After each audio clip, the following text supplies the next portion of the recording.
Olá, pessoal! Nessa aula, nós vamos dar continuidade à abordagem sobre cadeia respiratória mitocondrial e fosforilação oxidativa. Nessa aula, nós vamos conversar mais sobre a teoria quimiosmótica de Peter Mitchell e falar sobre alguns experimentos que corroboram essa teoria. Ok? E também, é claro, sobre a regulação da conservação de energia na forma de ATP. Então, vamos lá. Na aula anterior, nós vimos que a transferência de elétrons libera energia, uma transferência espontânea, que é utilizada simultaneamente para bombear prótons da matriz mitocondrial para o espaço intermembrana. Esse bombeamento gera um gradiente de prótons na medida que a membrana mitocondrial interna é impermeável a prótons. E isso gera, então, aquela força protomotriz que vai empurrar os prótons de volta à matriz. Então, a grande pergunta que se fez é como um gradiente de prótons é convertido em ATP. E quem respondeu essa pergunta para nós foi Peter Mitchell.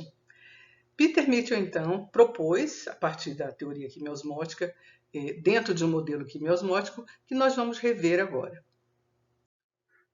Bem, então vamos rever o modelo quimiosmótico que responde a essa pergunta: como o gradiente de prótons é convertido em energia na forma de ATP.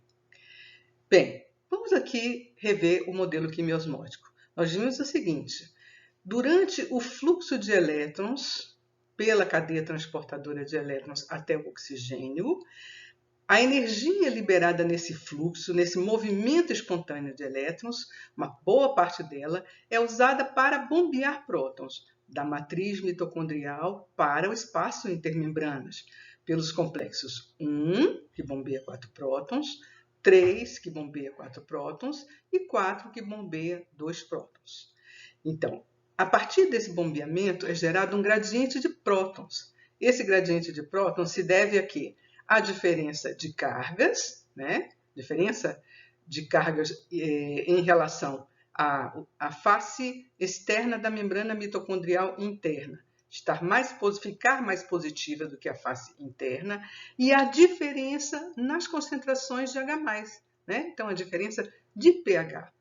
Isso gera, então, um gradiente de prótons. Mas por quê? Porque a membrana mitocondrial interna é impermeável a prótons. Então, eles iriam se acumulando aqui no espaço intermembranas.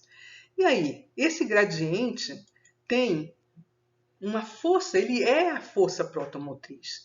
Na medida que os H+ se acumulam aqui, a tendência que existe é que eles retornem à matriz mitocondrial, para que essas concentrações se igualem.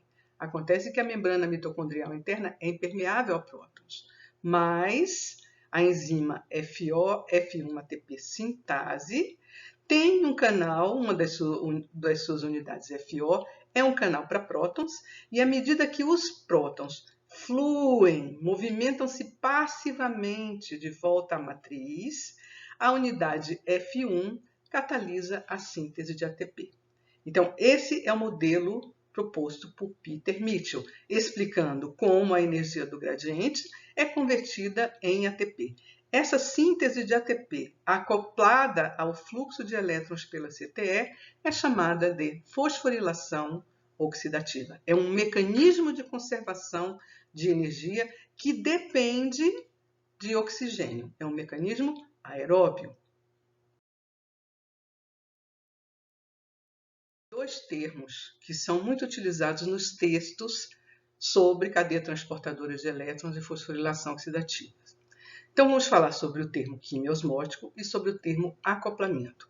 O termo quimiosmótico ele foi utilizado por Mitchell para descrever reações enzimáticas que envolvem uma reação química e um processo de transporte acontecendo simultaneamente. O processo global, desses dois processos acontecendo simultaneamente, é muitas vezes chamado de acoplamento quimiosmótico. Por quê? Um acoplamento implica que existe uma conexão obrigatória entre os dois processos. Ou seja, os dois processos dependem, existe uma interdependência entre eles. Nenhum dos dois prossegue sem o outro. Então, nós podemos dizer que existe uma conexão obrigatória entre a síntese de ATP e a cadeia transportadora de elétrons que ocorrem na mitocôndria. Esse acoplamento é muito importante e nós vamos ver quem é o fator que acopla a cadeia transportadora de elétrons à fosforilação oxidativa. Bem, existem mecanismos, existem experimentos que podem ser feitos para verificarmos esse acoplamento. Esses experimentos muitas vezes envolvem a utilização de inibidores da cadeia transportadora de elétrons. Nós já vimos uma tabela com esses inibidores. Nós já experimentos também que envolvem inibidores da enzima ATP sintase e também agentes desacopladores são usados nessas verificações experimentais. O que se pode dizer é o seguinte: quando você tem uma mitocôndria, você isola a mitocôndria, através de processos no laboratório. Você isola, e você faz suspensões mitocondriais em um tampão que contém um substrato oxidável, como, por exemplo, o succinato, ADP e fosfato inorgânico. É possível determinar, medir 3 processos. Primeiro, o substrato vai ser oxidado, o oxigênio vai ser consumido e o ATP vai ser sintetizado. Então, esses 3 processos ocorrem quando a gente tem essa situação experimental, ok? Dentro de uma mitocôndria isolada. Nós ainda não falamos sobre os agentes desacopladores. Então, eu coloquei aqui exemplo de 2 desacopladores.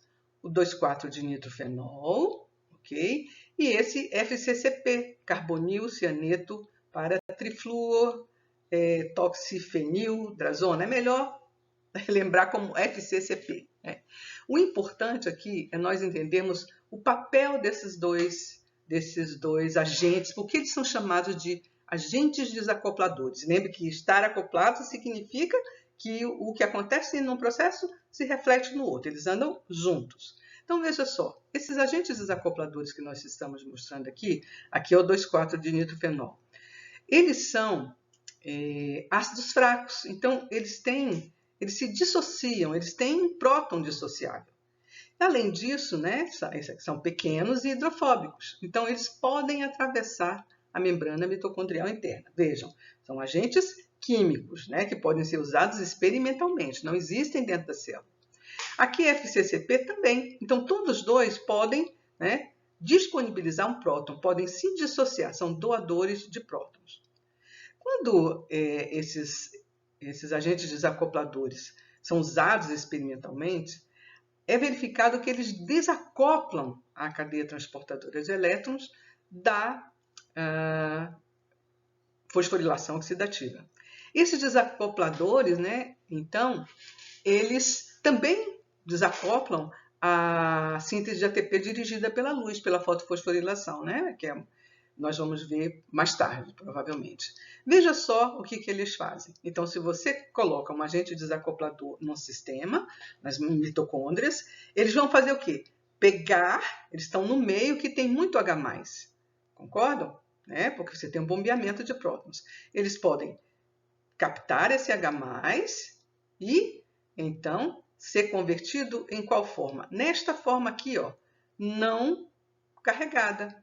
Essa forma aqui é bastante hidrofóbica e pode atravessar a membrana mitocondrial interna e lá na matriz mitocondrial ele pode então se dissociar, ok?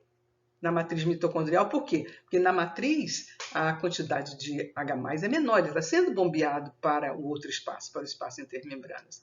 Então, ocorre isso aqui na matriz. Então, o que o agente desacoplador faz? Ele pega o H+ no espaço intermembrana, se converte na forma não carregada, ok? E atravessa a membrana carregando esses prótons. E isso faz com que a concentração de prótons diminua. Então, os prótons estão atravessando a membrana sem passar por onde? Sem passar pela enzima. Ok? Então, esses desacopladores são usados para verificar se realmente é o gradiente de prótons que acopla. a cadeia transportadora de elétrons, a fosforilação oxidativa. São muito interessantes esses agentes, né? E os experimentos muito interessantes também. Nós vamos ver um agora. Esse slide mostra, então, a demonstração experimental da ação de inibidores e de agentes desacopladores. Vamos acompanhar o que acontece aqui nesse primeiro gráfico que nós estamos vendo. Veja só, nós temos aqui, né? Nós estamos acompanhando, então, o processo que está acontecendo em mitocôndrias isoladas. São experimentos para demonstrar o acoplamento. Então, as mitocôndrias são suspensas em um meio tamponado e você tem um eletrodo de oxigênio que vai monitorar o consumo de oxigênio. Ok? Então, em alguns intervalos, as amostras então, são removidas e é analisada a presença de ATP e você vai, então, adicionando outros componentes. Então, veja só. Aqui nós temos na ordenada o consumo de oxigênio, oxigênio consumido, né, que é representado por essa curva aqui, né, preta, e em vermelho nós temos o ATP sintetizado. Então, aqui, ó, aqui está representando a cadeia transportadora de elétrons, né, e aqui em vermelho a fosforilação oxidativa. Veja só, se você adiciona, né, ao seu sistema ADP e fosfato inorgânico, o que nós estamos vendo aqui? Nós estamos vendo que os dois processos, tanto a cadeia transportadora de elétrons quanto a fosforilação oxidativa, estão em níveis basais. Não está acontecendo praticamente nada, não é? Não está acontecendo nada. Mas, na hora que você adiciona um substrato oxidável, que é o caso do succinato, olhem só o que acontece. O fluxo de elétrons na cadeia transportadora de elétrons aumenta, então o consumo de oxigênio aumenta, vejam só. Né? E também, né, de forma acoplada, se você aumenta o consumo de oxigênio, né, significa que a cadeia está ocorrendo e o gradiente está sendo gerado, você tem também a síntese de ATP. Ok? Agora vejam, aqui ó, foi adicionado o cianeto. O cianeto é um agente que faz o quê? Ele inibe a transferência de elétrons do complexo 4 para o oxigênio. Quando você adiciona experimentalmente, né, o cianeto, o que acontece? O consumo de oxigênio para e a síntese de ATP também para, porque esse está inibindo o fluxo de elétrons, então está inibindo o bombeamento de prótons, está inibindo a formação do gradiente, que é essencial para quê? Para a síntese de ATP. Inibiu a cadeia transportadora de elétrons, inibiu também a fosforilação oxidativa. Vamos olhar agora para esse outro gráfico. Neste outro gráfico nós temos, veja, como é que a gente começa aqui. Nós temos também as mitocôndrias, né? Esse é outro experimento. São providas com quem? Com o substrato oxidável. Quem? O succinato. Ok? O que acontece? Elas estão, né? O succinato vai ser oxidado, liberando então prótons, liberando elétrons, né? E todo o processo iria ocorrer. Veja só que aqui, né? Não há praticamente nenhuma modificação, nem no consumo de oxigênio, nem na síntese de ATP. Por quê? Estava faltando quem? Os substratos para a síntese de ATP. Então, quando foi adicionado ADP e fosfato inorgânico, olha o que aconteceu. Cadeia transportadora de elétrons, então o consumo de oxigênio aumentou, e também a fosforilação oxidativa, visto que estão acoplados. Certo? Neste ponto aqui, foi adicionado o quê? Venturicidina.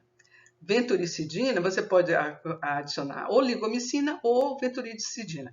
Essas duas moléculas são antibióticos tóxicos. E eles se ligam à ATP sintase, inibindo a ATP sintase, inibindo a ação da ATP sintase. Então, o que acontece? Inibe a CTE e inibe também a fosforilação oxidativa. Por quê? Ao inibir a ação da ATP sintase, o que acontece? Os prótons não vão poder retornar à matriz mitocondrial. Então, não vai haver a síntese de ATP. Mas esses prótons, né, vão se acumulando aonde? No espaço intermembranas. Só que eles não têm por onde retornar à matriz. Só que eles vão se acumulando de uma forma tal até que o custo para bombear prótons, através da membrana mitocondrial, interna fica muito alto. A energia livre para bombear é maior do que aquela que poderia ser liberada pelo fluxo de elétrons, né? Então, o que acontece? Para a cadeia transportadora de elétrons e para também, é claro, a fosforilação oxidativa. Okay? Então, você tem, né, aumento da resistência ao bombeamento de prótons em função do acúmulo de prótons no espaço intermembranas. Ok? Então, parou aqui, ó, cadeia transportadora de elétrons, né, de forma mais lenta, e a fosforilação oxidativa, ó, logo já para, né? E aqui até que a gente tenha acúmulo da força protomotriz e ela fique igual ou maior do que aquela necessária para o bombeamento de prótons. E neste ponto aqui, vejam só, nós temos o quê? Adição de um agente desacoplador, o 2,4 de nitrofenol. Olhem só o que acontece. Com a adição do agente desacoplador, veja só, a cadeia transportadora de elétrons aumenta, né, o fluxo pela cadeia, o fluxo de elétrons, mas a fosforilação oxidativa não ocorre. Por quê? Veja só, o gradiente é gerado. Só que o gradiente é desfeito como? Porque o agente desacoplador ele carrega os H+, através da membrana mitocondrial interna, e esses H+, então, ao invés de passarem pela ATP sintase, a maioria vai passar por onde? Junto com esse agente desacoplador, que se associa a ele, né, porque é um ácido fraco, e atravessa junto com ele dentro da matriz, então ele libera o H+. Veja só como os processos estão desacoplados. A cadeia transportadora de elétrons aumentou, né, porque aumentou aqui o consumo de oxigênio, e mesmo assim o ATP não é sintetizado. Isso implica dizer o quê? Que eles não estão trabalhando juntos. Não existe mais a dependência entre eles. Por quê? Porque o gradiente de prótons foi desfeito, houve um desacoplamento. E a energia livre liberada nesse processo, né, desacoplado, vai então ser liberada como o quê? Como calor. Né? O sistema, a tendência, né, é que a energia livre para esse processo global de fluxo de elétrons acoplado, então, torne-se zero e o sistema, então, entre em equilíbrio. Então, e nós temos, então, a energia livre liberada, então, como calor, certo? Então, os desacopladores entram na matriz na forma protonada, ok? Eles ficam carregados e liberam, então, esses H+, na matriz e eles vão, então, dissipar a energia do gradiente, ok? Isso é um aspecto importante. Então, eles inviabilizam a síntese de ATP. É bom a gente lembrar aqui que existem também, lembram que a força protomotriz tem dois componentes? A diferença de pH e a diferença de carga. Alguns agentes ionóforos, como a valinomicina, por exemplo, elas permitem que íons inorgânicos passem através da membrana mitocondrial interna e dissipem a contribuição elétrica ao gradiente eletroquímico. Então, eles também são agentes desacopladores. Desacoplam a fosforilação oxidativa, que é a síntese de ATP, do fluxo de elétrons pela cadeia transportadora de elétrons ou cadeia respiratória, né? É a mesma coisa, ok? Então, esses experimentos foram bastante elucidativos, mostrando claramente que o agente que acopla, né? O que acopla a cadeia transportadora de elétrons à fosforilação oxidativa é quem? O gradiente de prótons. Ok? Isso é muito importante.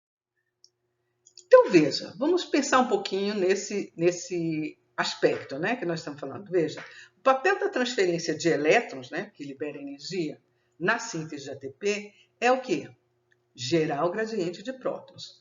Então, o gradiente de prótons é fundamental. Será que um gradiente de prótons criado artificialmente pode sustentar a síntese de ATP? Isso, né, essa pergunta foi respondida por meio de um experimento que nós não vamos detalhar. Mas o que foi feito? Foram gerados, né? Foi gerado uma diferença de pH entre dois compartimentos. As mitocôndrias foram manipuladas para garantir a diferença de pH e a separação de cargas. E vejam só, a síntese de ATP ocorreu independente da disponibilidade de um substrato oxidável. Isso mostrou claramente, né, que Quem é o fator que propicia a síntese de ATP? É justamente o gradiente de prótons. Então, um gradiente criado artificialmente pode sim sustentar a síntese de ATP. É ele o fator que sustenta a síntese de ATP. É ele que acopla a síntese de ATP à cadeia transportadora de elétrons. Muito interessante isso, não é? Bem, vamos falar um pouquinho sobre essa enzima FO-F1-ATP sintase mitocondrial. Ela é muitas vezes chamada de complexo 5, mas veja, essa enzima ela não faz parte da cadeia transportadora de elétrons. Por isso, a denominação mais adequada é ATP sintase mitocondrial. Okay? Ela tem dois domínios, o domínio FO, dois domínios funcionais, FO e F1. FO é uma proteína integral da membrana mitocondrial interna. E a gente chama de FO, F índice O, porque esse O indica a sensibilidade dessa unidade a quê? A oligobicina. Então, muitas vezes vocês ouvem em vídeos F0, né? Mas o correto é FO. A unidade F1, a unidade funcional F1, ela é uma proteína periférica da membrana mitocondrial interna e protrui para o lado da matriz mitocondrial. Vocês estão vendo que ela é formada por várias subunidades, alfa, beta, gama, delta, né? Que nós vamos falar um pouquinho mais para frente. Esses dois cientistas contribuíram de forma bastante significativa para a compreensão da estrutura dessa proteína. Hacker, por exemplo, ele purificou a subunidade F1. Né? Ele e colaboradores nos anos 60, e ele viu que a FO-F1-ATP sintase, né, unidade F1, na verdade, se ela estiver isolada da membrana, ela, ao invés de catalisar a síntese de ATP, catalisa a hidrólise de ATP. Tanto que essa ATP sintase foi inicialmente chamada de ATPase, ok? Mas depois verificou-se que agregando a membrana, né? Se você agregar novamente a uma vesícula, por exemplo, que contém FO, ela se associa a FO e vai catalisar a síntese de ATP, né? Restaura a capacidade de síntese de ATP. John Walker contribuiu bastante também na parte estrutural, conhecendo, então, elucidando a estrutura de FO, né? E também de F1 em relação às subunidades alfa, beta, etc. Okay? Então, são contribuições importantes. Essa enzima é muito interessante, tem muitos detalhes estruturais, mas nós não vamos detalhar isso agora. Nós vamos ver só algumas coisinhas que são importantes para a síntese de ATP, né? Ou pelo menos para vocês saberem mais ou menos como é essa proteína. Bem, os trabalhos do John Walker e também do Ephraim Hacker mostraram o quê? Primeiro, que o ATP, quando está ligado ao sítio ativo da enzima, ele fica mais estável do que o ADP. Então, ele é estabilizado, ok? O ATP, a hidrólise dele não é favorecida, não é isso? Tá certo? Bem, e alguns detalhes estruturais que foram fornecidos pelos estudos realizados pelo grupo de John Walker. Primeiro, que F1 tem 9 subunidades de 5 diferentes tipos. Então, a gente fala alfa 3, beta 3, né? Gama, delta e epsilon. Então, são essas subunidades aqui. 3, 6, 7, 8, 9. Então, são 9 subunidades. F1 tem também assim, uma forma em maçaneta, né? E ela é vista como uma esfera achatada, né? Uma proposta de estrutura que tem essas dimensões que eu mostrei aqui. Então, ela é constituída, então, de subunidades alfa e beta, que são alternadas em arranjos que parecem gomos de laranja, como eu vou mostrar na figura que vem para frente. Outra coisa importante, as subunidades beta têm diferenças conformacionais. Onde? Nos sítios de ligação. Então, nos sítios de ligação, há nucleotídeos de adenina. Então, nas ligações de ATP e ADP, você tem subunidades dos sítios, vão ser chamados de beta-ATP, beta-ADP, e esse beta vazio que tem a ligação é muito frouxa, né? Para esses dois nucleotídeos. O que mais que o grupo colocou para nós? Muitas outras coisas, mas sobre FO, eles esclareceram o seguinte: FO tem 3 subunidades, 3 tipos de subunidades, A, B e C, né? Uma de A, 2 de B, E a subunidade C tem número variável, né, dessa subunidade. O número de subunidades varia em relação à espécie, depende da espécie. Elas formam um anel, né? Você tem um grupo dessas subunidades C que formam um anel, que vão girar juntas em relação a um eixo perpendicular à membrana. E isso é importante para o que foi proposto por Paul Boyer. Nós vamos ver agora, ok? No próximo. Então, Paul Boyer propôs um mecanismo chamado de catálise rotacional. Esse mecanismo, né, ele se agrega ao conhecimento, né, ao modelo quimiosmótico de Peter Mitchell. O que Paul Boyer propôs em função do que foi conhecido para as estruturas que compõem a FO-F1-ATP sintase? Primeiro, ele propôs o seguinte, que 3 sitiativos de F1 se revezam catalisando a síntese de ATP. Então, vão gerar 3 ATPs, ok? Vamos ver. Uma subunidade beta inicia, né, na conformação beta-ADP. Essa conformação beta-ADP tem afinidade para ligar ADP e fosfato inorgânico, proposta de Paul Boyer. Bem, quando liga-se, então, ADP e fosfato inorgânico, com a passagem de H+, né, o retorno passivo de H+, através dessa enzima, vai haver uma alteração da conformação para beta-ATP. Ok? Nessa conformação, nós temos a síntese de ATP a partir de ADP e PI, e essa conformação liga firmemente ATP, estabiliza a estrutura do ATP ali. Numa nova passagem de H+, essa conformação beta-ATP é alterada para a conformação beta-vazio, que tem baixa afinidade por ATP, então libera ATP. Okay? Então, nós temos 3 conformações. Uma conformação que tem afinidade para ADP e fosfato inorgânico, então liga os dois. Okay? Aí, os H+ estão retornando, né, passando através da enzima, viabilizam, né, desencadeiam a mudança conformacional para a conformação beta-ATP, que é a conformação capaz de sintetizar ATP, ok? Só que o ATP fica ali firmemente ligado, e a nova passagem de prótons viabiliza o quê? A mudança dessa conformação com alta afinidade para a conformação beta-vazio, que tem baixa afinidade, e o ATP, então, é liberado. Então, nesse mecanismo proposto por Paul Boyer, que é chamado de catálise rotacional, a passagem dos prótons pela porção FO vai desencadear as mudanças conformacionais nas subunidades beta. Então, você tem um processo interessante. Por que rotacional? Porque você tem um eixo, né, que vai, então, permitindo essa rotação. Um eixo que liga a subunidade F1 à subunidade FO.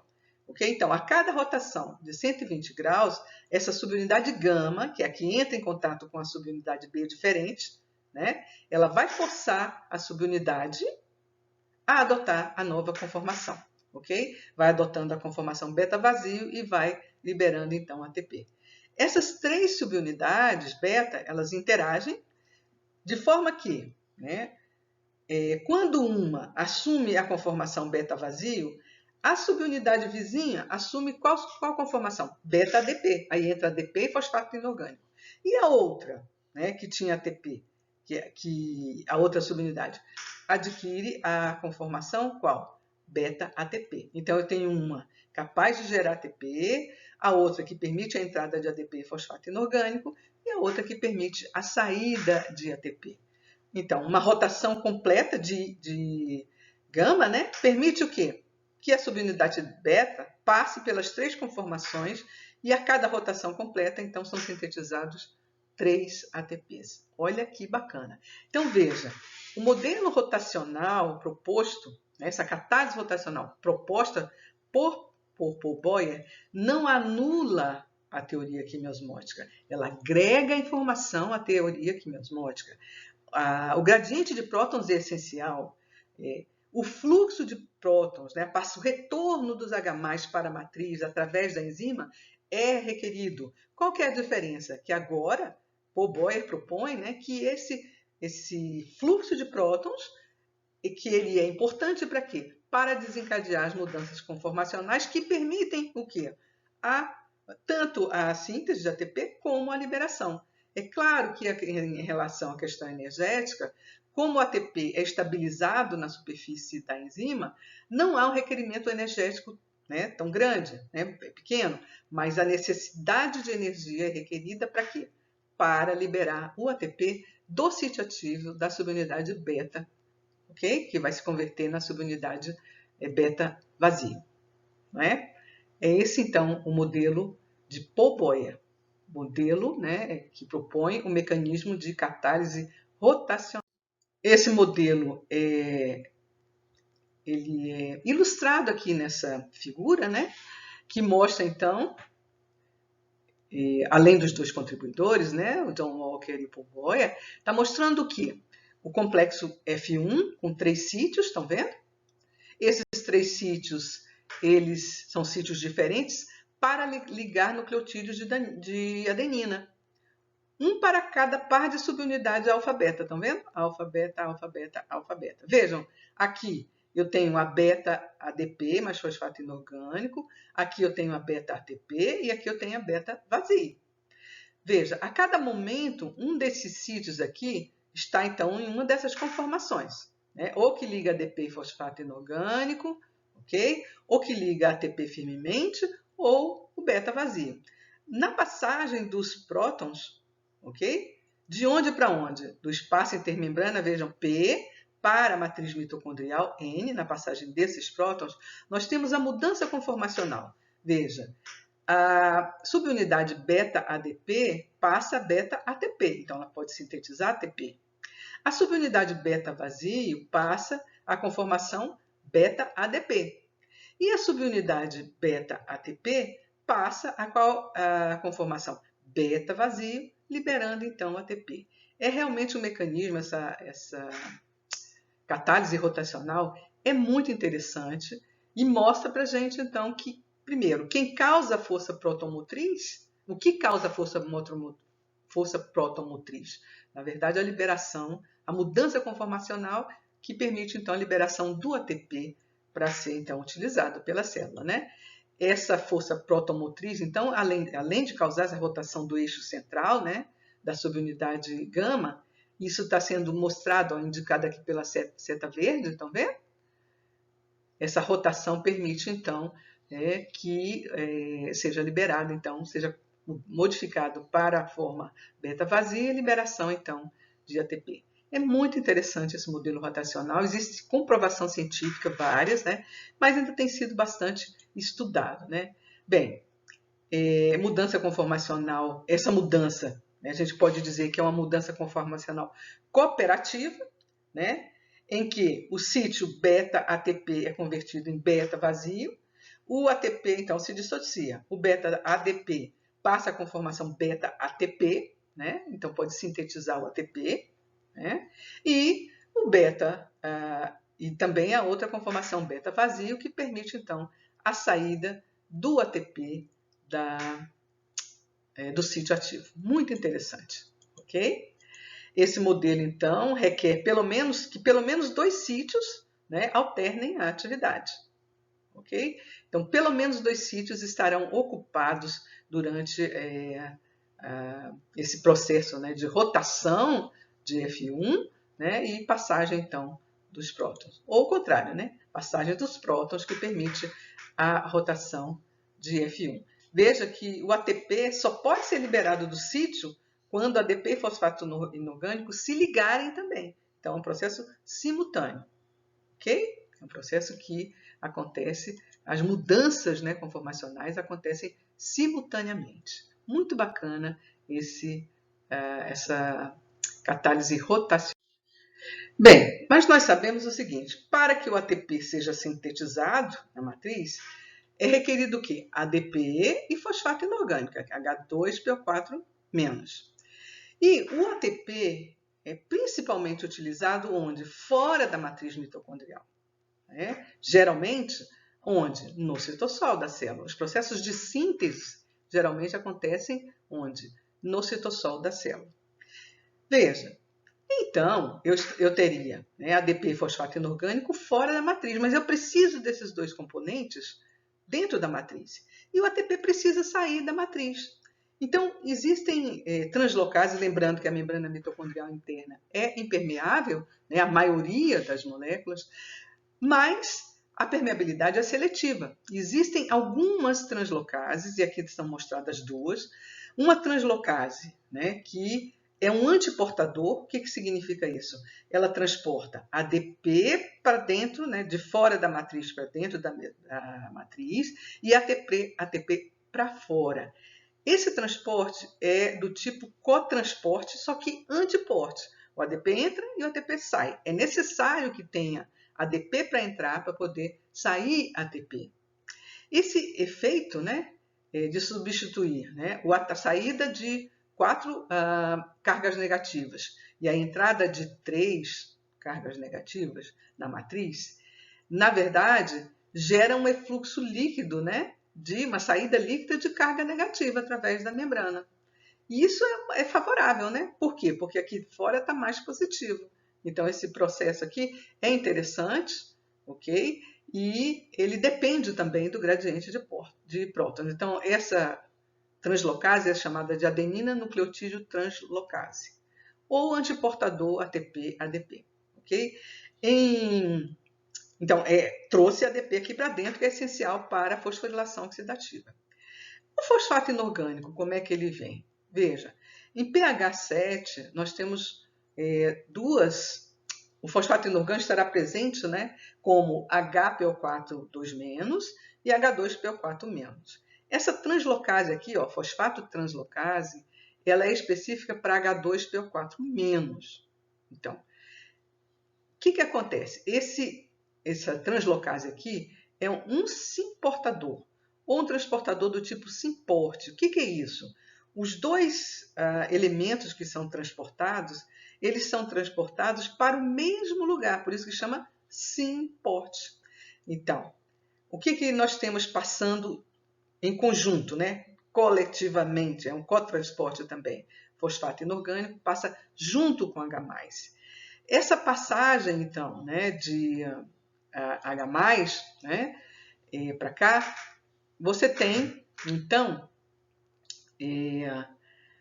uma concentração relativa de H+ aqui na matriz é menor. Então, esse processo aqui, ó, é favorecido também pelo gradiente de prótons, ok? Na verdade, você não tem um efluxo líquido de carga, porque você está passando carga negativa e carga positiva, ok? Mas, em relação a H+, você favorece o processo, porque a matriz está o quê? Com menos H+ do que o espaço intermembranas. Então, é dessa forma que são transportados de fora da matriz para a matriz mitocondrial os substratos que são requeridos para a síntese de ATP por F1, através dessas duas translocases, adenina nucleotídeo translocase e fosfato translocase. Ok? Então, está lá na matriz, né? Então as coisas podem acontecer. Se não tiver ADP, não tem como acontecer. Né? ADP e fosfato inorgânico não tem como sintetizar ATP. Ok? É bastante interessante essa questão. Então vamos seguindo. Bem, a membrana mitocondrial interna ela é impermeável a prótons, né? Eles só passam pela FO e F1-ATP sintase, né? Pela unidade FO. É impermeável a ADP, a ATP e impermeável também a NADH e a NAD+. Ok? Então veja só. Então como é que o potencial redutor gerado no citossol, como é que ele pode ser transferido para a cadeia transportadora de elétrons que está na membrana mitocondrial interna? E aí que entram, né, lançadeiras que eu vou conversar com vocês agora. O que são essas lançadeiras? São mecanismos de transporte, são transportadores não do NADH. O NADH não atravessa a membrana, mas eles transportam o potencial redutor através dessa membrana. Então vejam só, essa é a primeira lançadeira, ela é chamada de lançadeira malato-aspartato. O que ela faz? Ela vai fazer o transporte de elétrons do NADH que está no citossol para a matriz mitocondrial, né? Passando então para o NAD+ matricial. Essa lançadeira ela é principalmente usada pelo fígado, né, pelas células do fígado, do rim e do coração. Então, nós temos aqui, vamos acompanhar as reações. Aqui eu tenho um espaço intermembrana, estão vendo? Aqui, matriz mitocondrial. Aqui a membrana mitocondrial interna e nós estamos vendo aqui 2 transportadores. Um transportador escrito transportador malato alfa-cetoglutarato e aqui embaixo um transportador de glutamato aspartato, né, que são 2 aminoácidos. Ok? Aqui, transportador malato alfa-cetoglutarato, transportador de ácidos carboxílicos, né? Ok? Veja só, o NADH que está no citossol, ele pode entrar no espaço intermembrana através das porinas. Lembram das porinas que existem na membrana mitocondrial externa? E aí, aqui no espaço intermembrana, o que acontece? Vamos ver o que acontece aqui, ó. Eu tenho o NADH doando seus elétrons, seu potencial redutor, né? Que estão aqui nos hidrogênios, para quem? Para o oxalacetato. Opa, mas como o oxalacetato apareceu aí? Se ele participa do ciclo do ácido cítrico. Vamos ver já já. Mas eu tenho esse oxalacetato aqui no espaço intermembrana, recebe o potencial redutor do NADH, e olha aqui, ó, onde aparece esse potencial redutor? Aqui, ó, os 2 hidrogênios aqui no malato, estão vendo aqui? Esse hidrogênio e esse hidrogênio aqui, eles são oriundos de quem? Do NADH mais H+, ok? Por isso são 2 hidrogênios. O NADH só tem o íon hidreto, então precisa do próton também. Está aqui os 2 hidrogênios. Agora, formou o malato. O malato contém o potencial redutor que estava aqui no NADH. Só que malato pode atravessar a membrana. E ele atravessa aqui por esse transportador que é chamado de malato alfa-cetoglutarato. Ok? Esse transportador que está inserido na membrana mitocondrial interna. Ok? Aonde? Foi para onde? Para a matriz mitocondrial. Olha o que acontece na matriz mitocondrial. Acontece que o malato doa o potencial redutor que ele trouxe, né, lá do citossol, do espaço intermembranas, para quem? Para o NAD+, que está na matriz. E esse NAD+, se reduz a NADH e pode ir para onde? Para a cadeia transportadora de elétrons, doar seu potencial redutor para o complexo 1. E o malato é convertido em oxalacetato. Observe que essa reação é catalisada pela malato desidrogenase. No espaço intermembrana, ela acontece no sentido de gerar malato, né? Vai converter o oxalacetato em malato, ou seja, vai reduzir o oxalacetato. E na matriz mitocondrial, acontece no sentido que vocês viram no ciclo do ácido cítrico, de malato para oxalacetato. E esse potencial redutor vai para onde? Para a cadeia transportadora de elétrons. Agora, como é que o oxalacetato foi parar no espaço intermembranas? Né? Como é que isso aconteceu? Vamos ver. Veja só. O oxalacetato pode sofrer uma reação de transaminação. Então, nós temos aspartato aminotransferase. O esqueleto carbônico do oxalacetato ele é igual, né, ao esqueleto do aminoácido glutamato. Mas eu tenho uma aminação, eu tenho transaminação. Né? Então, o que acontece?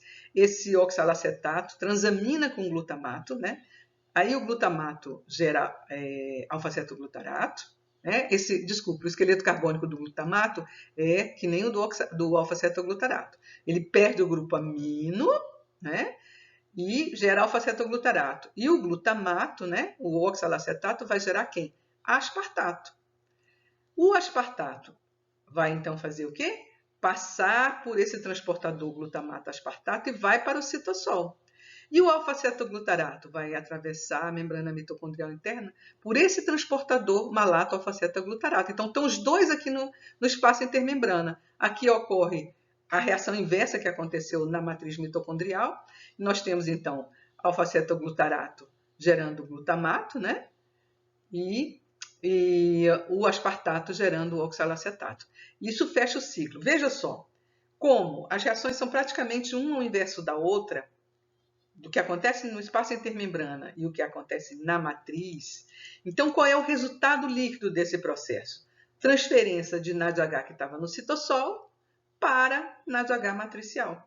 Ok? É a passagem, então, desse potencial redutor. Essa lançadeira é muito interessante. Né? No final das contas, a gente corta o que acontece entre espaço intermembrana e matriz mitocondrial e o resultado líquido é a passagem do potencial redutor que estava no citossol para a matriz, e ele pode, então, transferir, né, esse potencial redutor para a cadeia transportadora de elétrons, viabilizando a síntese de ATP. Ok? Bem, vamos ver a outra lançadeira.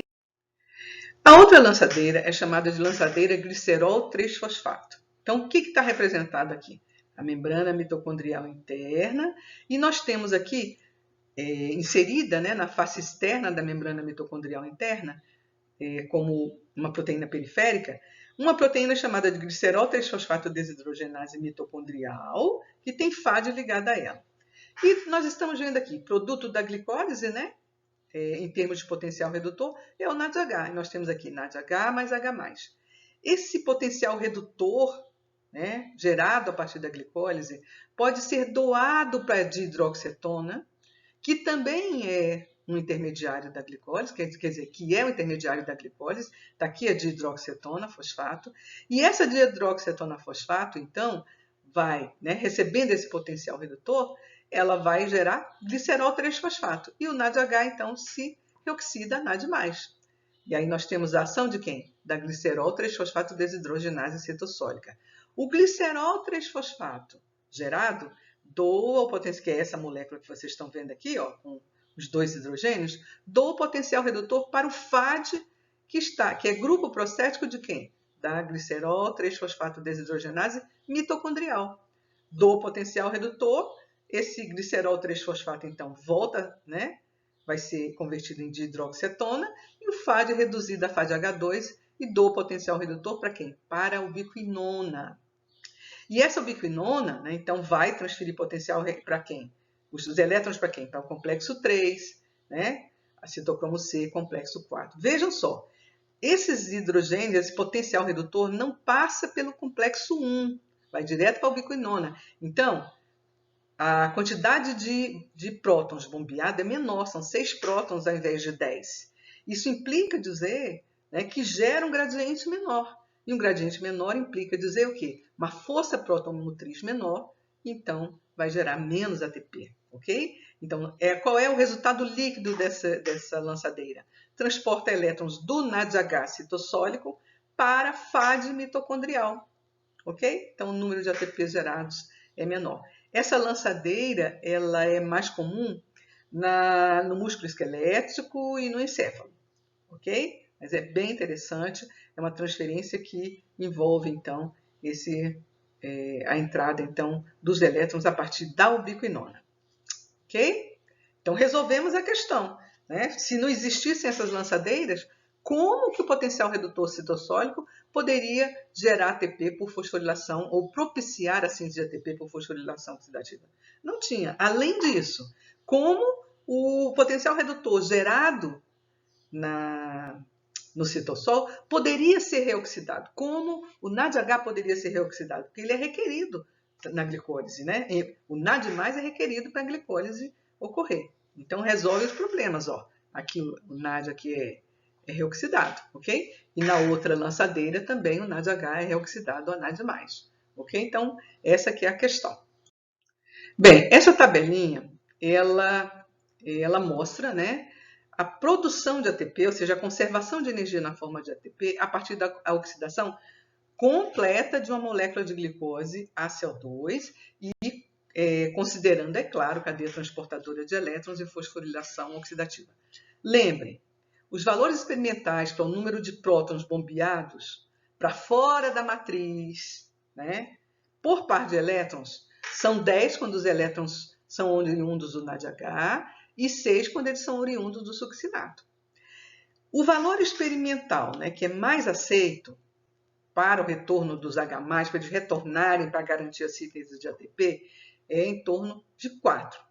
Então, precisa que retorne a matriz mitocondrial através da enzima, né, FO-F1-ATP sintase. 4 prótons para poder garantir a síntese de um ATP. E seriam 3 a partir de FO e 1 que vem no transporte de fosfato inorgânico que vocês viram por aquela translocase. Então, vamos ver como é que as coisas acontecem? Então, vamos considerar isso. Veja só, se 10 ATP são bombeados por NADH e 4 devem voltar para a matriz, Quando eu fizer a divisão, né, a razão PO, 10 dividido por 4, nós vamos ter 2,5 ATPs. E para o succinato? 6 dividido por 4, que dá 1,5. É claro que isso também vai depender do número de subunidades C em FO. Só que as diferenças são muito pequenas, né? Não vale a pena a gente ficar detalhando essa questão. Mas se vocês quiserem ver mais sobre isso, tem cálculos, né, que são feitos. Vocês podem ver no Leninger, no Voigt, em qualquer livro de bioquímica que é indicado, né, está na referência bibliográfica dessa disciplina e de outras. Veja só, vamos lá então acompanhar essa produção de ATP. Na glicólise, nós temos 2 NADHs que são liberados, né, quando a glicose é convertida em piruvato, NADHs citossólicos. E nós temos 2 ATPs gerados por FANS, fosforilação ao nível do substrato. Se cada NADH pode propiciar a síntese, né, de quantos ATPs? 2,5 ATPs, ok? Se eu tenho 2, eu posso, né, gerar 5, ok? ATP 2 vezes 2,5, 5. Se a lançadeira utilizada for a lançadeira glicerol 3-fosfato, ao invés de 5, vão ser gerados 3. Lembra que o potencial redutor é transferido para FAD, né? Aí entra pela ubiquinona. Então, ao invés de 5, geraríamos 3, né? Porque para cada FAD nós teríamos 1,5 ATP, 1,5 vezes 2 daria 3. Então, aqui, né, nós temos essa relação. Ou 3 ATPs, né, ou 5 ATPs. E mais 2 que são gerados por FANS. A oxidação do piruvato, a descarboxilação oxidativa do piruvato, e são gerados 2 por molécula de glicose, cada oxidação, né, descarboxilação oxidativa, gera 1 NADH. Isso já acontece na matriz mitocondrial, então não precisa de transportador. Cada NADH é 2,5 ATPs, ok? Como são 2 piruvatos, 2 NADHs, então nós temos aqui 5 ATPs finais. No ciclo do ácido cítrico, cada piruvato gerou uma molécula de acetil-CoA. Como são 2 piruvatos por molécula de glicose, vão ser geradas 2 moléculas de acetil-CoA, né? Cada acetil entra no ciclo de Krebs e gera, né, permite a redução de 3 NADs em 3 NADHs e 1 FAD em 1 FADH2. Então, 2 vezes 3, 6 NADHs, 1 FAD vezes 2, 2 FADH2. Ok? Então, 6, né, vezes 2 vezes 1,5, 3, 6 vezes 2,5, 15. Além disso, no ciclo do ácido cítrico são gerados GTPs por FANS, fosforilação ao nível do substrato. Como são 2 voltas, porque são 2 grupos acetil, né? Então 2 GTPs ou 2 ATPs. Então nós estamos somando aqui. Se eu somar, né, considerando a lançadeira glicerol 3-fosfato, o resultado final em termos de produção de ATPs são 30 ATPs. E se a lançadeira utilizada for a lançadeira malato-aspartato, o resultado são 32 ATPs em termos de rendimento de ATP. Veja só, é por isso que vocês leem muito nos livros, né? 30, 32, 30, 32, vai depender muito de qual é o tecido que você está trabalhando. No fígado, geralmente, a lançadeira é a lançadeira malato-aspartato. Fígado, rim, né, e músculo cardíaco. Então, o resultado ali seria um 32. Né?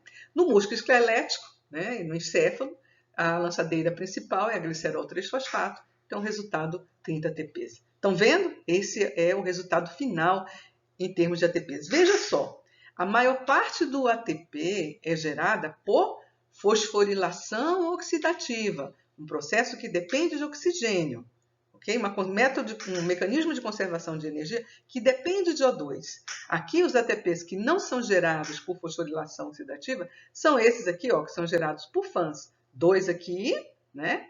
E 2 aqui. Então, desses todos, nós temos 4 gerados por FANS. O restante é gerado pelo mecanismo chamado fosforilação oxidativa, que é um mecanismo muito importante, então, para as células aeróbias. Ok? Esse é um ponto importante. Então, vamos falar um pouquinho da regulação desse processo de conservação de energia chamado fosforilação oxidativa.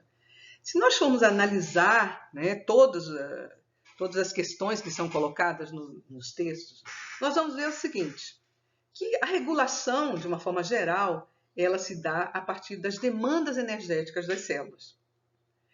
Então, veja só, quando eu tenho ATP alto, né, em geral, ADP e fosfato inorgânico estão em concentração baixa, porque eles resultam da hidrólise do ATP.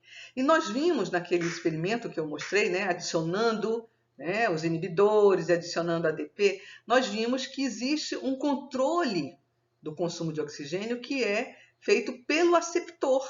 Que aceptor? Aceptor de fosfato inorgânico, né, que é aceptor do fosfato para gerar ATP. É claro que se você não tiver oxigênio, a célula não tem aceptor final, né? Então não tem como gerar ATP, ok? A célula está hipóxia, a coisa complica, tá certo? Precisa de oxigênio com aceptor final. Não vai bloqueando toda a cadeia transportadora de elétrons e não vamos ter também a fosforilação oxidativa. Então, outro ponto importante em relação a essa questão de demanda, né? O consumo de oxigênio na mitocôndria é limitado à disponibilidade de ADP, claro, né? Porque se eu não tiver ADP, não formo o ATP. A concentração intracelular de ADP e a razão entre a concentração de ATP e a concentração de ADP e fosfato inorgânico numa célula, isso pode ser feita uma estimativa dessas concentrações, elas refletem a condição energética da célula, o estado energético da célula, ok? Se isso aqui estiver muito alto, significa o quê? Que esse estado está com disponibilidade grande de ATP, porque isso é alto, isso aqui é baixo, eu tenho um valor alto, ok? E tem uma outra coisa que eu gostaria de conversar em relação à regulação da fosforilação oxidativa, é uma questão que tem sido muito estudada hoje, que é células em hipóxia. Isso acontece em situações, né, como um infarto do miocárdio, né, e acidente vascular cerebral. Nessa situação, né, em geral, a gente sabe que a velocidade o fluxo de elétrons, né, pela CTE, ela diminui. Essa velocidade diminui quando as células estão em hipóxia. O que acontece então? Né? Você diminui a fosforilação oxidativa. Quando isso acontece, o que pode ser gerado? É uma situação que pode favorecer a atividade ATPásica da ATP sintase, ou seja, além de estar com essa questão, né, de baixa de oxigênio, né, o ATP que existe, que é gerado por outros mecanismos, né, você está em hipóxia, você pode ter a glicólise anaeróbica e tal, esse ATP pode ser o quê? Hidrolisado. E isso levaria a célula a uma situação caótica. Acontece que existe um inibidor proteico, que é chamado de IF1. O que esse inibidor proteico faz? Ele é ativo quando está na forma dimérica, e essa forma é favorecida pelo pH mais baixo.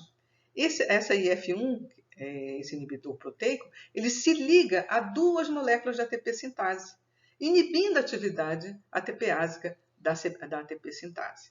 Quando as condições, né, a síntese de ATP, a disponibilidade de oxigênio vai voltando ao normal, esse dímero, né, vai sendo desfeito e então a atividade dele, né, como inibidor proteico, ele não vai ter essa atividade, ok? Então, essa é bem interessante, essa atividade de IF1, só acontece realmente em situações em que é requerido. Essa é uma figura geral, né, que está mostrando que, primeiro, a conexão entre as vias que vocês viram, né, que nós estudamos, glicólise, descarboxilação do piruvato e ciclo do ácido cítrico. Veja, fosforilação oxidativa e cadeia transportadora de elétrons não são vias, né, porque eu não tenho mais esqueleto carbônico aqui, tá certo? Veja só, essas vias produtoras de ATP, elas são reguladas de forma coordenada. Existe uma conexão entre essas três vias. Eu tenho uma regulação integrada entre glicólise, descarboxilação oxidativa do piruvato, ciclo do ácido cítrico e a fosforilação oxidativa, ok? Veja só como é que as coisas acontecem. Se eu der uma olhada geral, a gente não vai olhar em detalhes, a gente pode perceber o seguinte: quando a gente tem níveis de ATP alto, né, os níveis de ATP estão altos, esse ATP, se ATP está alto, significa, né, que ADP e AMP estão em baixa, né? e fosfato inorgânico muitas vezes também, nós temos baixas velocidades de glicólise, né? A glicólise vai acontecer em baixa velocidade, a descarboxilação do piruvato também, e o ciclo do ácido cítrico também. Né? Por quê? Porque o ATP ele vai funcionar como modulador alostérico de muitas dessas enzimas. Okay? Por outro lado, né? Se nós temos uma concentração, né, mais alta, mais baixa de ATP, ele vai funcionar, se ATP está baixo, a AMP e ADP estão altos, e eles vão então funcionar como moduladores alostéricos positivos dessas vias. Estão vendo aqui, ó, esse triângulozinho verde está indicando essa modulação positiva. Okay? Só para a gente dar uma olhada geral para ver a integração dessas três processos. Veja, também é lido, né, nos livros textos que o citrato, se começa a acumular citrato, né, ele é capaz de inibir glicólise, ciclo do ácido cítrico. Isso é verdade, porque na verdade você tem o quê? Você tem um pool de material, né, de oxidável. Tanto é que esse citrato vai ser o quê? Vai ser deslocado no sentido da formação de reserva, né, de ácido graxo e tal. Então, a capacidade do citrato de inibir glicólise, o ciclo do ácido cítrico, etc., reforça o quê? A ação desse sistema de nucleotídeos integrado, esse sistema de nucleotídeos de adenina que estão integrados. Por outro lado, podemos ver também, ó, que o NADH também interfere. Vamos procurar aqui o NADH. Observem, ó, NADH aqui, né? Os níveis altos de NADH, e também de acetil-CoA, né? Eles vão inibir, por exemplo, né, a oxidação aqui do piruvato, estão vendo? De piruvato para acetil-CoA. Isso aqui, inclusive, é um feedback, né? Feedback negativo, né? Ok? Então, impedem essa oxidação. Eu coloquei essa imagem, então, para vocês verem que essa integração entre as vias produtoras de ATP está relacionada justamente com esses produtos ricos em energia. ATP, né, que tem o potencial de transferência de grupo fosforila muito alto, e o NADH, que transporta a energia na forma de potencial redutor. Ok? Uma outra coisa interessante é que uma razão alta, NADH, ou seja, NADH está alto, inibe as desidrogenases do ciclo do ácido cítrico. Se a gente for olhar aquelas desidrogenases, né, que geram justamente os potenciais redutores, né, liberam o potencial redutor dos substratos, ok? Dos intermediários do ciclo do ácido cítrico. Então, assim, o geral de regulação é o que? As vias produtoras de ATP são reguladas de forma coordenada ou integrada ou interconectada, que é a mesma coisa, ok? É importante aqui, estamos quase finalizando, mas é importante que a gente fale sobre a questão da termogênese, né, que é um papel também da mitocôndria. Veja só, nós vimos desacopladores químicos, são desacopladores que não existem nas células. Nós vemos o DNP, por exemplo, 2,4-dinitrofenol. Mas será que existe desacoplamento biológico? É isso que eu vou mostrar para vocês aqui. Sim, existe um desacoplamento biológico que é viabilizado pela presença de uma proteína que a gente chama de proteína desacopladora ou termogenina, ou UCP1. Ela existe nas mitocôndrias do tecido adiposo, que a gente chama de tecido adiposo marrom, TAM. Veja só, esse tecido adiposo marrom, as mitocôndrias desse tecido adiposo, elas geram, né, pela oxidação dos combustíveis orgânicos, ela vai gerar calor para proteger os órgãos vitais de baixas temperaturas ambientais. A gente sabe que, em geral, esse potencial, né, o potencial redutor vai gerar o gradiente para gerar o quê? ATP, né? Em geral é isso. Se você tem muito ATP, a CTE vai ficar mais lenta. Mas nessas mitocôndrias, né, nessas mitocôndrias do tecido adiposo marrom, há uma exceção, ok? Esse ATP, né, esse potencial, esse fluxo de elétrons pela CTE, não vai ser diminuído. Por quê? Porque você tem um agente desacoplador biológico. Então, essa exceção ela é importante, por exemplo, em mamíferos, esse tecido adiposo marrom, né, existe em quem? Em mamíferos recém-nascidos, que nos inclui, né? Esse tecido adiposo marrom, então, tem essas mitocôndrias, né? Tem muitas mitocôndrias, por isso ele é marrom, pela quantidade de citocromo, né, que contém ferro. E a oxidação dos combustíveis serve principalmente para gerar calor e manter então o recém-nascido aquecido. Como é que isso acontece? Então nós temos a oxidação dos combustíveis, né? Certo? Esses combustíveis são oxidados e vão, aqui está mostrando, ó, a membrana mitocondrial interna com a cadeia transportadora de elétrons, complexos 1, 2, 3 e 4, né? Os outros não estão aparecendo aqui, a ubiquinona não está aparecendo, mas veja só o que acontece.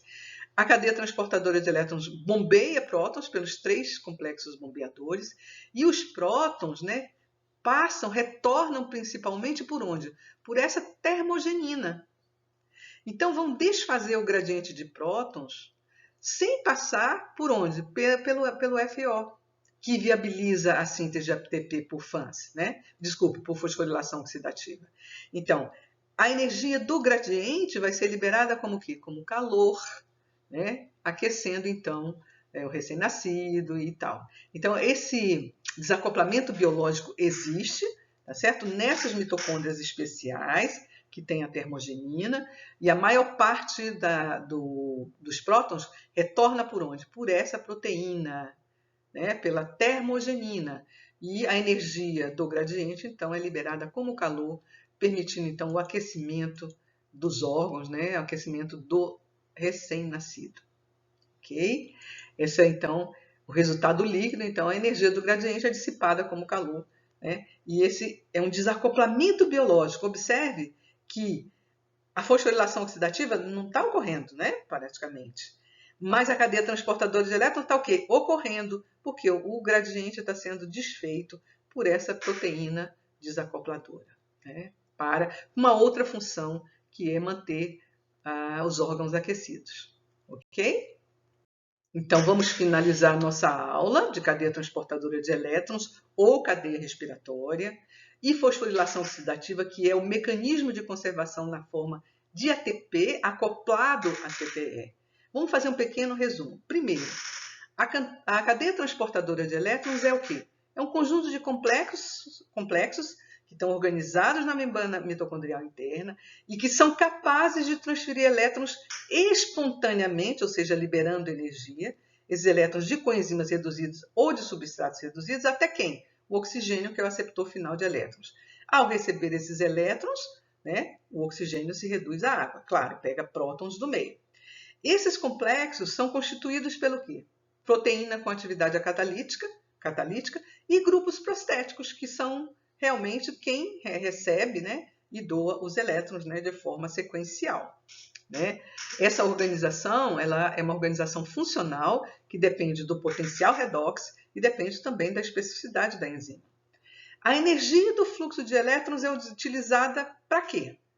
Vai sendo liberado e simultaneamente vai bombear então prótons através da membrana mitocondrial interna, da matriz mitocondrial para o espaço intermembrana, gerando então um gradiente de prótons. A teoria quimiosmótica de Peter Mitchell explica como é que a energia do gradiente de prótons, que é conservada no gradiente de prótons, é convertida em ATP, através do mecanismo denominado fosforilação oxidativa. Então, ele propôs o quê? Que os H+, retornam passivamente através de FO e F1, viabilizando a síntese de ATP. Paul Boyer acrescenta, né, informação, conhecimento a esse modelo quimiosmótico e propõe, então, o mecanismo de catálise rotacional, em que você tem o fluxo de prótons por FO, faz com que haja, né, os 3 sítios de ligação de nucleotídeos em F1 alternem em conformações que têm afinidades diferentes por esses nucleotídeos de adenina, né? E a síntese de ATP na superfície da enzima ATP sintase requer pouca energia para a síntese e a força protomotriz, então, ela é utilizada, né, de acordo com o modelo de Paul Boyer, para deslocar o ATP do sítio de ligação da enzima. Muda a conformação para a beta vazio, ok? O que mais que nós podemos colocar nesse resumo? A razão, né? P e O, ou seja, o ATP sintetizado sobre o oxigênio reduzido à água, essa razão é de 2,5, né, quando os elétrons entram pela CTE pelo complexo 1, e 1,5 quando entram pela ubiquinona. Né? Nós temos algumas variações pequenas, dependendo do tipo de organismo, porque varia o número de subunidades C em FO. O que mais? A membrana mitocondrial interna é impermeável a NADH e a NAD+. Então, o que passa, né, o NADH gerado no citossol precisa de lançadeiras, que são transportadores desses equivalentes redutores. Então, eles vão usar duas lançadeiras, malato-aspartato, né, que transfere, então, o potencial redutor do citossol para a matriz, e aí entra pelo complexo 1, então vai gerar então 2,5 ATPs, e quando a célula usa a lançadeira glicerol 3-fosfato, vai gerar 1,5 ATP por NADH citossólico. A fosforilação oxidativa é regulada pela demanda energética da célula e existe uma regulação coordenada entre as vias produtoras de ATP, que estão relacionadas, então, às concentrações de ATP e ADP, que vão determinar a velocidade do fluxo de elétrons pela CTE e também o mecanismo de fosforilação oxidativa. Então, é basicamente isso que eu gostaria de conversar com vocês. Essa nossa aula finaliza o módulo 2. Esses mecanismos propostos, né, a teoria quimiosmótica de Peter-Mitchell e esse mecanismo de catálise rotacional são um pouquinho mais complexos, mas o importante é entender o geral, né, das coisas, como é fundamental a geração do gradiente de prótons, como é fundamental que a membrana mitocondrial interna seja impermeável a prótons, senão não tem como gerar ATP. Muito obrigada e nós continuamos o nosso estudo de bioquímica no terceiro módulo. Ok? Muito obrigada, até mais.